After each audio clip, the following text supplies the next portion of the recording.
please stand for the pledge?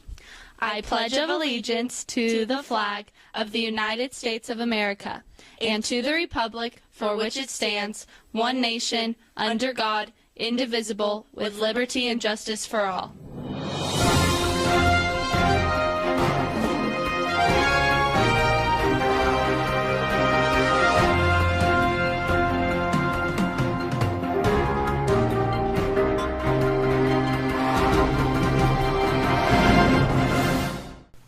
Good morning, Dons. I'm Trevor. And I'm Jake. And today is February 3rd. We finally got into the month of February. Finally. Which is one of the best months of the school.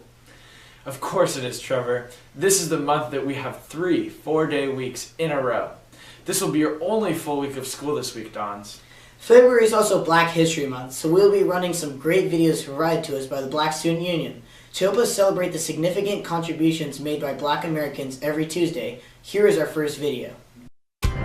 Most of us know the inspiring story of Rosa Parks, the African-American civil rights activist who refused to give up her seat on a segregated bus in Montgomery, Alabama in 1955. The bus boycott spurred by Parks' arrest would help bring down the racist laws of the Jim Crow South and turn a young preacher named Martin Luther King Jr. into the country's best-known civil rights leader.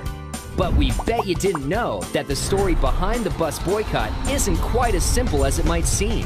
To start with, Rosa Parks wasn't the first black woman to resist bus segregation in Montgomery. In fact, several different women had been arrested for the same offense in the last 12 months. One of them was 15-year-old Claudette Colvin. On March 2nd, 1955, she was riding the bus home from high school when the driver demanded she give up her seat for a white woman. After Colvin refused, police officers arrived on the scene and dragged her off the bus in handcuffs. Claudette Colvin would go on to become one of 4 black female plaintiffs in Browder v. Gale, the Supreme Court case that would effectively end bus segregation. As a longtime volunteer in the Montgomery chapter of the NAACP and secretary to its president, Rosa Parks advised and supported Colvin. She knew that local black leaders had been thinking about how to confront bus segregation in Montgomery for years before 1955. She also knew they were looking for a test case, an upstanding citizen they could rally the community around. But Parks certainly didn't plan on becoming that test case herself until December 1st, 1955. At the wheel of the Cleveland Avenue bus that day was James Blake, the very same driver who had ordered Parks off his bus after a confrontation 12 years earlier. Parks was sitting in the middle section of the bus when Blake told her and 3 other black riders to stand up so that one white man could sit.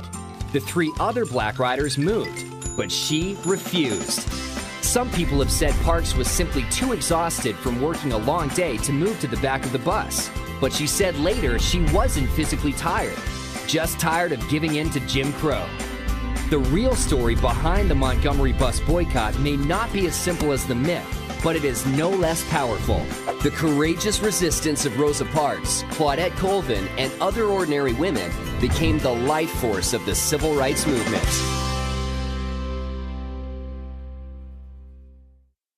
In case you weren't aware, Amador has been approved to run our very own TEDx next year. There will be some students speaking and some professional speakers as well. Here is a commercial with more information about how you can participate.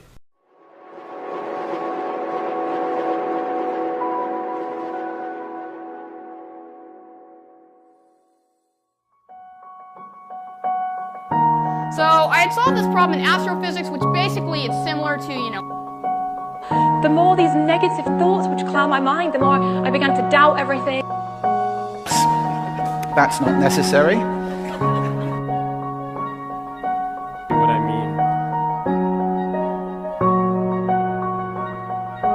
Your cells regenerate, your hair, your nails, everything.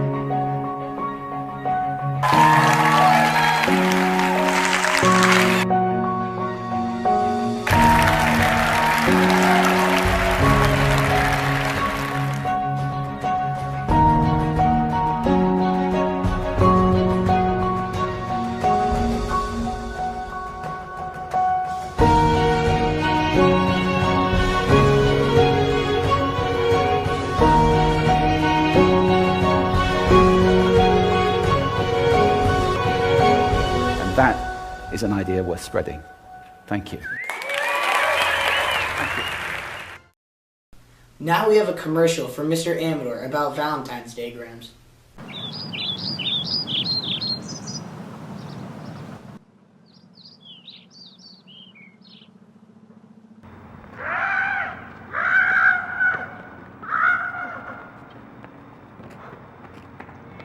Hi, my name is Gunnar Langenhusen, and I'm a 2015 Mr. Amador contestant, and I have globophobia. And globophobia is not a joke. Valentine's Day. Grams are on sale For $2. Until February 6th. I love you.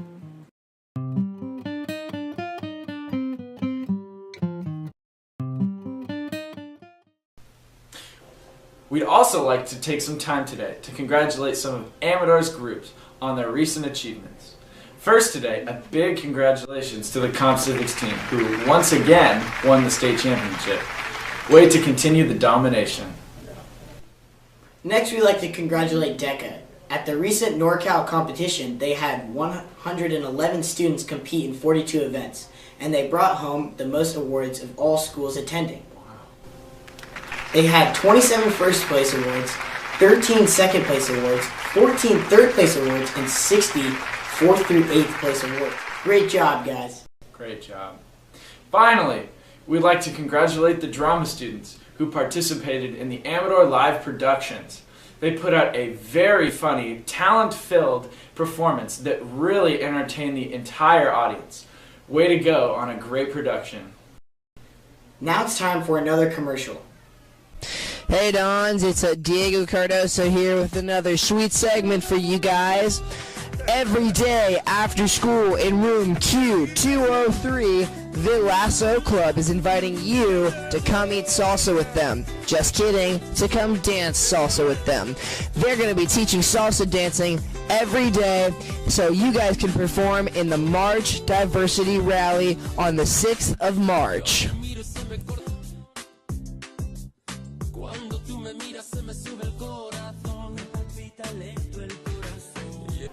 Now here's a commercial.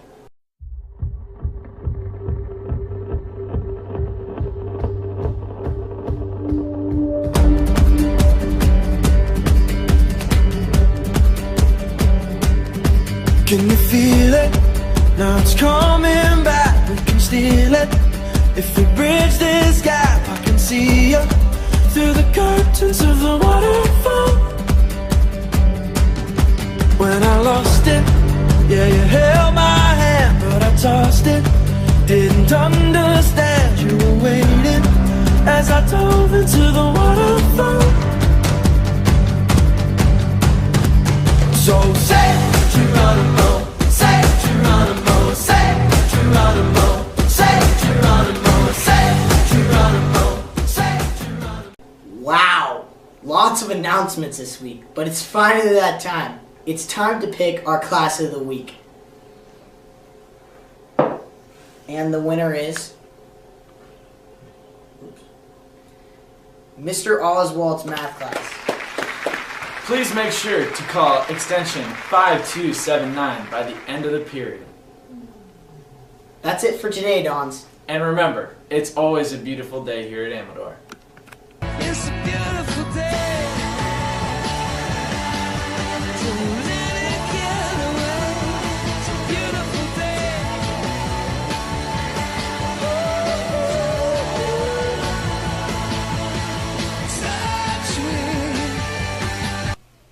Here's a commercial for the Health Quest fundraiser.